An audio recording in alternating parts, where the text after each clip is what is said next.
All right, so let me ask that. You ever get bogged down in the nitty-gritty of coding? All those repetitive tasks that just eat up your time? Oh, absolutely. It comes with the territory, right. But hey, that's where these new AI tools are stepping in. And, I had to check out this one called Goose. Goose, yeah. It's open source, so anyone can use it and tinker with it, which is awesome, and you can even run it locally.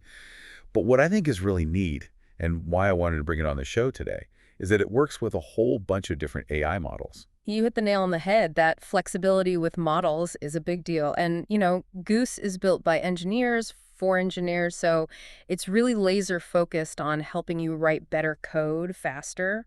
Plus, you can use these extensions, which are like add-ons that the community builds, Yeah. so you can really tailor it to your needs. And before we get too deep, it's important to remember that Goose is an assistant.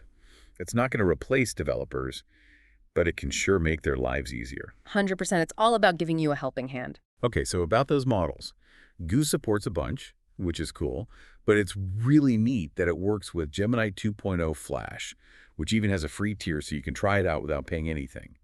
But for those who want to keep things local, it can also work with Mistral Small 3 and DeepSeek R1 Distill. I mean, it's really impressive. It really is. And what makes this compatibility possible is something called function calling, which essentially lets Goose talk to all these different models in the same language. Think of it like a universal translator for AI models. Oh, okay. So it's like they can understand each other no matter what language they speak. That's pretty clever.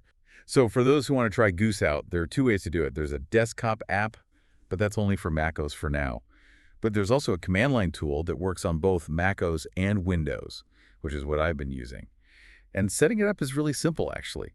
You just install it, choose your model provider, add your API key, and you're good to go. And to start a session, all you have to do is type Goose session. I was actually surprised by how easy it was to get started. Right. It's surprisingly straightforward for something this powerful. You'd think it'd be more complicated, but nope, very user-friendly. So it's easy to use, but the real question is, can it handle the tough stuff? I mean, does it still hold up when you're working on a complex project? Well, I wanted to put Goose to the test, so I gave it a pretty challenging task. I told it to build me a playable synth keyboard from scratch. Wow, starting with nothing. That's pretty ambitious. Yeah, and honestly, Mm-hmm. I was blown away by how it handled it. It didn't just jump into writing code. It actually started by creating a project plan. Like it figured out what files were needed and then broke down the task into these smaller, manageable steps. It felt very organized and methodical. Okay, hold on. Creating a synth keyboard from scratch, that involves a lot of different files and logic and timing all working together. Are you saying Goose can actually understand those complex instructions and turn them into actual working code? Exactly. It was incredible to watch. And to make things even more interesting, I decided to throw it a curveball. Instead of just using, pre-recorded sound files, I asked Goose to generate the sounds programmatically. So like on the fly. Ooh, okay, so you up the ante. Modifying existing code is often trickier than writing new code from scratch, especially when you're changing the whole approach like that. So what happened? Did Goose freak out? Nope. It handled it like a champ. It adapted the code seamlessly. Honestly, it impressed me even more with that. That's pretty impressive. It speaks to the adaptability of the tool, for sure. For sure. It wasn't all smooth sailing, though. There was one little hiccup. Goose can't directly run terminal commands. At least not yet. I wonder, if you gave an AI direct terminal access, wouldn't that open up a whole can of worms in terms of security? Yeah, that's true. There's probably a good thing they're being cautious about that for now. Definitely. Okay, so I also tried Goose out with a React Native project, specifically with Expo, and I asked it to build an AI chatbot interface. Oh, wow. So you really threw it into the deep end. I did, and you know what? It whipped up a really sleek and functional UI. I'm talking fast, too. But what really impressed me was the way it understood the context of the project.